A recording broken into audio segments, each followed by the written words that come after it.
நல்ல எண்ணங்கள் இருந்தால் நல்ல செயல்கள் தானாக பெருகும். மனத்தை வெற்றி கொண்டவன் உலகத்தை வெற்றி கொள்வான். அந்த வெற்றிக்கு உதவுவது ஞான பாதம். முதலில் அழகாக தோன்றுவதுதான் அப்புறம் உபத்திரவமாக போகிறது. அடுத்தவன் நன்றாக இருந்தால் அது நாம் நன்றாக இருக்கிறோம் என்பதற்கு சமம். மாயையை எப்படி உடைப்பது என்றால் ஆசைகளை அடக்குவதுதான் வழி. எந்த ஜாதியானாலும் மதமானாலும் கஷ்டம்னு வந்தால் பரஸ்பரம் ஒருவருக்கொருவர் முடிந்த அளவுக்கு சகாயம் செய்யணும்.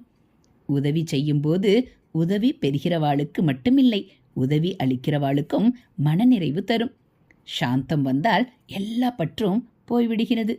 தம் உடம்பையும் புத்தியையும் சுத்தமாக வைத்துக் கொள்வதே பெரிய பரோபகாரம்தான். சகல துக்கங்களிலிருந்தும் விடுபட்ட சதானந்த நிலைதான்